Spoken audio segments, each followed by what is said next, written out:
BFM Business, l'heure H, le rendez-vous du Cercle des économistes. Le rendez-vous ce soir, il est avec Jean-Hervé Lorenzi, donc le président du Cercle des économistes, et puis Emmanuel Le Chip. Bonsoir messieurs. Bonsoir Emmanuel. Rebonsoir Jean-Hervé, merci d'être avec nous, surtout que vous rentrez tout juste d'Aix-en-Provence, parce que donc pendant 3 jours, sous votre égide, se sont tenues ces rencontres d'Aix-en-Provence, et rencontres économiques, la 16e édition, avec évidemment Christine Lagarde, Emmanuel Macron, Michel Sapin, beaucoup de grands chefs d'entreprise, et puis ce qui crée un peu ce climat particulier, beaucoup d'étudiants qui sont là et qui participent à ces débats. Le thème que vous aviez choisi, c'était dans ce monde de turbulence, qu'attend-on d'un pays? Bref, c'était autour de la souveraineté. C'est vrai que le mot souveraineté prend un peu toute son ampleur avec cette question du Brexit. Est-ce que vous avez trouvé une réponse, Jean-Hervé Lorenzi? Parce que je trouve que c'est pas évident de savoir qu'est-ce qu'on peut retenir in fine de tous ces débats avec les plus grands économistes, y compris étrangers.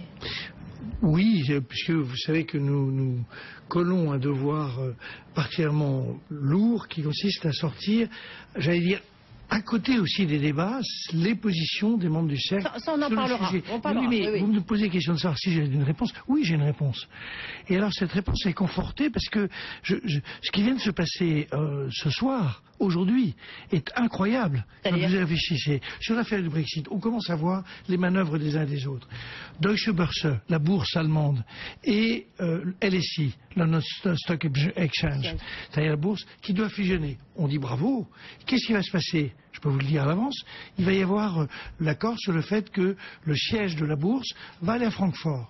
C'est pas si bon que ça pour nous. Entre nous. Sauf qu'au départ, c'est pas ça qui était prévu. Défendons de temps en temps nos intérêts. Bien sûr, mais... Les intérêts, je veux dire, tout le monde a des intérêts. Nous en avons, comme tout le monde. Mais c'est pour ça qu'il y en a beaucoup, notamment à la Bourse de Paris. Attendez, il y en a beaucoup qui, sur Euronext, puisque vous avez lancé le débat, il y en a beaucoup qui se disent, justement, cet accord, il va échouer. C'était normal de la part des actionnaires de l'ASE, mais qu'on va voir la Deutsche Börse, parce qu'ils vont demander une ristourne, quand même grosse ristourne sur le prix, et puis surtout, ils vont demander que le siège se tienne à Francfort et non pas à Londres. Et ils l'obtiendront. Et ils l'obtiendront. Vous pensez qu'ils l'obtiendront? Oui. Bon. À Paris, il y en a d'autres qui sont j'ai un beaucoup petit plus parfois, je sens assez bien les choses, comme elles vont se passer. Deuxième chose, je vois M. Osborne. M. Osborne, il a raison. On est là tous en train de dire, le patron, le politique, tout le monde explose, la Grande-Bretagne est en train de s'effondrer. M. Osborne, il annonce tout simplement qu'il va baisser les taxes, comme ont fait les Irlandais, en leur temps. Et donc, on est parti dans une bagarre farouche. Nous allons voir ce que c'est que négocier avec les Britanniques.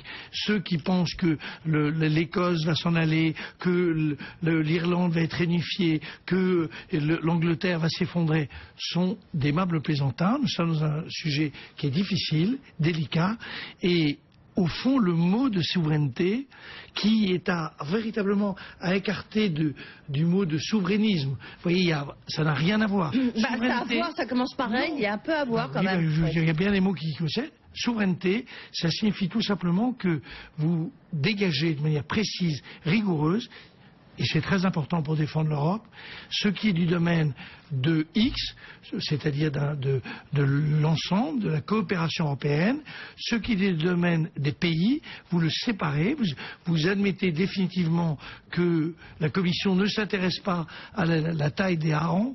Oui. En revanche, qu'il y a des domaines sur lesquels ils sont leaders et responsables. Oui. Et au fond, vous me dites, est-ce que vous avez trouvé un résultat? Oui, nous avons trouvé un résultat. Le résultat, c'est d'essayer de se dire que le sujet auquel nous sommes confrontés, c'est de trouver une architecture claire, nette et précise dans ce que sont les souverainetés. Ce mot est important. Vous verrez, il sera utilisé par tout le monde dans les mois qui viennent. Souveraineté du monde, c'est-à-dire on décide que, par exemple, en finance, c'est au niveau mondial qu'il faut régler le problème.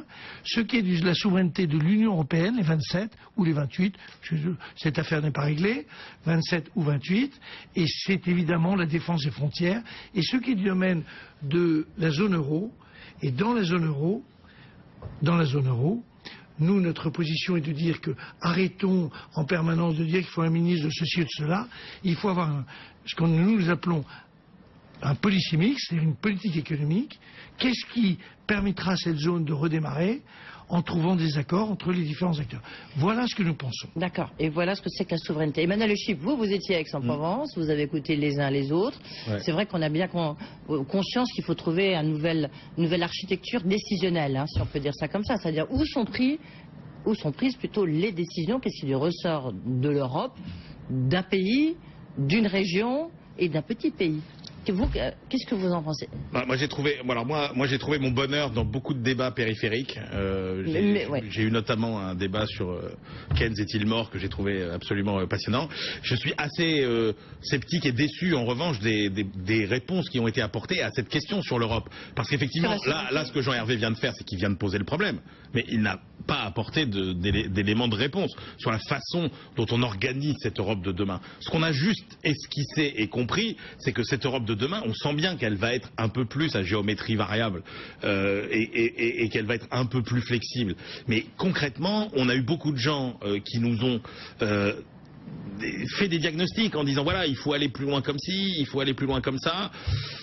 Mais bon, on n'était pas vraiment dans les solutions. Alors il y a eu un très beau tandem qui était Emmanuel Macron, Didier Reynders, où alors Emmanuel Macron a très bien rappelé ce qu'on avait loupé dans la constitution du marché unique, où effectivement, si on avait considéré que le marché unique, il s'agissait juste de faire tomber les frontières, et c'est ce qu'on a fait, et ben on s'est trompé, et qu'il y a des nouvelles formes de collaboration à envisager. Ça, j'ai trouvé ça assez intéressant, mais effectivement, dans l'ingénierie de cette reconstruction et de cette relance de l'Europe, j'ai trouvé assez peu d'éléments de réponse encore. Alors, je vais vous renvoyer, mon cher Emmanuel, la déclaration. Ah, mais je la connais très bien. Alors, on va la relire ensemble parce que je vous trouve très injuste dans cette affaire-là. Je trouve que nous avons apporté des réponses. Et quelles réponses on apporte? On apporte, vous avez cité le débat entre Reynders et Macron à juste titre. Mais qu'est-ce qu'a dit Reynders? Il a dit, vous nous sortez maintenant le ministre. Ça fait 10 ans qu'on en parle. Oui. Vous nous dites qu'il faut un budget européen de la zone euro. Et ça fait 10 ans. Qu'est-ce que nous avons dit? Il faut, en réalité, on touille dans des vérités que chacun répète inlassablement. Ouais.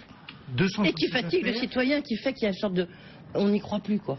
Dans cette affaire, il faut se dire que ce qui est très compliqué, c'est comment on réenclenche une mécanique. Chacun voit de quoi il s'agit. L'Union européenne, elle protège les frontières, pour résumer. Et la zone euro, elle est la zone de politique économique commune. Ouais. C'est ça le sujet, il se résume à ça. Comment on redémarre? Est-ce qu'on redémarre sur un couple franco-allemand? Ça ne marchera jamais. Vous imaginez ce que vont dire les autres? Ça ne marchera jamais. Est-ce qu'on redémarre? Non, c'est ça l'idée. C'est notre position. Moi, je défends une position. Est-ce qu'on redémarre sur les 6 pays fondateurs? Je n'y crois pas plus, même si on y rajoute. C'est la position de Didier Reynders, c'est la position notamment des Belges. Et M. Reynders a le droit d'avoir son opinion, et j'ai le droit d'avoir la mienne. Ouais. Donc, non, je défends une position puisque nous en avons une. Absolument. Donc on va défendre ma position. Enfin, je défends la mienne. Dans cette affaire, on va clairement indiquer que toute la partie, j'allais dire, politique, commune, les frontières, etc., c'est les 27. Et après, on arrête. Là-dessus, ils n'interviennent plus sur le reste. Et on passe à ce qui nous intéresse, c'est la zone euro. La zone euro, c'est compliqué, il y a des pays comme la Grèce. Est-ce que c'est une zone très, très forte? Ben non, mais il se trouve qu'on ne peut pas faire autrement. Sur cette affaire-là, nous considérons qu'il faut non pas commencer à se fonder sur de l'institutionnel, ce que Reynders a dit en disant on va rajouter un ministre, ceci, ça c'est du baratin institutionnel. On détermine ensemble ce que peut être un policy mix ou une politique économique. La politique économique que nous avons, aujourd'hui, elle ne marche pas. Jean-Hervé Lorenzi, je sais bien que vous êtes un intellectuel, un économiste. La question quand même qu'on voit bien, c'est la question du Brexit, c'est comment faire pour que les citoyens européens, pour nous, vous, enfin voilà, notamment les Français, ils aient envie d'Europe. Vous voyez, ça leur parle. Quand tout le monde parle d'Erasmus, exemple formidable, vous avez été le premier à en parler, à dire combien c'est important. Jean-Hervé Lorenzi, vous avez créé un livre sur la jeunesse, sur l'éducation, ça fait partie de vos propositions. Ça fait partie des propositions. Voilà, c'est ça, il faut qu'on ait envie. La difficulté, c'est qu'on a toujours des grands mots sur l'Europe. Non, je vais vous dire, par exemple, alors bien entendu, vous avez raison d'évoquer le problème d'Erasmus. Dans les propositions que nous avons faites, c'est d'instaurer une sorte d'étude des cultures des uns, des autres, des troisièmes, etc. C'est vrai que les Slovènes du Nord, personne ne sait bien ce qui s'y passe. Ouais. Voilà. Mais sur le fond, le point auquel nous sommes véritablement attachés, c'est de dire on va quand même se recentrer sur la zone euro. On ne peut pas faire moins. On aurait envie de faire moins. Elle pèse 90% maintenant de manière, un peu moins. Donc, et à ce moment-là, Dans cette affaire, on fait un Parlement. Ce Parlement, il est composé de représentants des parlements nationaux. Parce qu'objectivement, si personne ne sait bien qui sont nos parlementaires, on parle toujours du Parlement européen. Enfin, personne ne sait ce qu'il représente réellement. Je ne suis pas d'accord avec M. Renders quand il dit qu'il faut avoir une liste qui soit une liste strictement européenne. C'est pas plus, ça veut rien dire pour les gens. Prenons les représentants des parlements des parlements nationaux et puis décidons une politique économique. Et on verra qui la met en œuvre. Vous faites des propositions, vous le dites, et vous n'êtes pas d'accord avec les gens qui sont au pouvoir en Belgique ou ailleurs, mais est-ce que vous avez un écho quand même auprès des politiques, parce que, in fine, c'est eux qui décident? Écoutez, jusqu'à preuve du contraire, je ne les ai pas vus beaucoup décider. Donc, justement, donc on et d'ailleurs, Jean-Hervé, c'est bien ça le problème. C'est qu'en fait, le débat retombe toujours sur le même sujet. C'est que le beau projet européen, qui est un projet de géant, est aujourd'hui un projet qui est porté par des nains. C'est là la réalité. C'est que quand on a bien compris les discussions, qu'en fait, on cherchait toujours des prétextes pour dire c'est l'Europe. Mais qui, par exemple, a proposé une police des frontières et une police maritime en 2001? C'était la Commission. Qui a refusé? Ce sont les États. Et qu'en fait, la réalité, c'est que c'est la lâcheté des dirigeants nationaux. Mais si, bien sûr que non, si. parce que, alors, je vais vous dire, je reviens à une règle absolue de l'existence, que ce soit des politiques, des économistes, des journalistes, de tout ce que vous voulez. Tant que vous ne dénommez pas les choses, tant que vous ne dites pas il y a un problème, voilà ce que veut dire ce mot. Et c'est vrai que nous avons remis le mot souveraineté, avec souveraineté, c'est-à-dire la responsabilité, à des niveaux différents. Ça fait des années qu'on a une sorte de catéchisme où on répète « Ah ben c'est très simple, l'Europe, il suffit d'en faire un peu plus ». Et quand vous avez dit ça, évidemment les peuples n'en veulent pas. Ils n'en veulent pas. On n'y peut rien. On ne peut pas faire le bonheur des gens malgré eux. Est-ce qu'il faut supprimer, est-ce qu'il faut exit la Commission européenne? Moi je pense qu'il faut quand même essayer de limiter son pouvoir et de limiter son domaine d'intervention. C'est vrai, bien sûr. Ça devient, il faut redonner une politique. Et politique, ça veut dire et moi, je me sens très profondément européen dans cette affaire. On dit aux 27, voilà ce dont vous vous occupez. On dit à la zone euro, voilà ce dont vous vous occupez. Les pays, des grands pays comme l'Allemagne, l'Espagne, l'Italie, la France, etc. C'est vrai qu'ils ont des domaines où ils se sentent... La Commission, elle fait ce qu'une armée de fonctionnaires sait faire quand elle n'est pas dirigée, c'est qu'elle produit des normes et des règlements. Voilà. Et que comme elle n'a pas de ligne directrice, il n'y a pas de direction, elle n'est pas dirigée, parce que les chefs de gouvernement ne font pas leur travail. Souveraineté intervient. C'est là où la souveraineté. Parce que si vous dites il faut créer un grand passe par là. Et vous avez 30 secondes. Je ne le souhaite pas aujourd'hui. C'est peut-être dans 10 ans. Aujourd'hui, c'est pas le cas. Donc arrêtons de raconter ça. Considérons qu'il y a des domaines dans lesquels c'est aux 27, de domaines dans lesquels ce sont les 19, dans le domaine dans lequel ce sont chacun des pays. Et dans cette affaire-là, à ce moment-là, la Commission est réduite au rôle que lui donnent les 27, les 19 et les pays. Et voilà, et comme ça, c'est la souveraineté. Merci beaucoup. On peut continuer de discuter, à mon avis. Du reste, la discussion est loin d'être terminée, c'est sûr. Merci beaucoup, Jean-Hervé Lorenzi. Bravo pour ces rencontres d'Aix. Merci, Emmanuel Le Chypre. Pauline, nous, on se retrouve demain. On parlera justement de la place de Paris, puisqu'on aura son défenseur, le président d'Europlace, Gérard Mestrallet, qui sera avec nous dans le rush. À demain.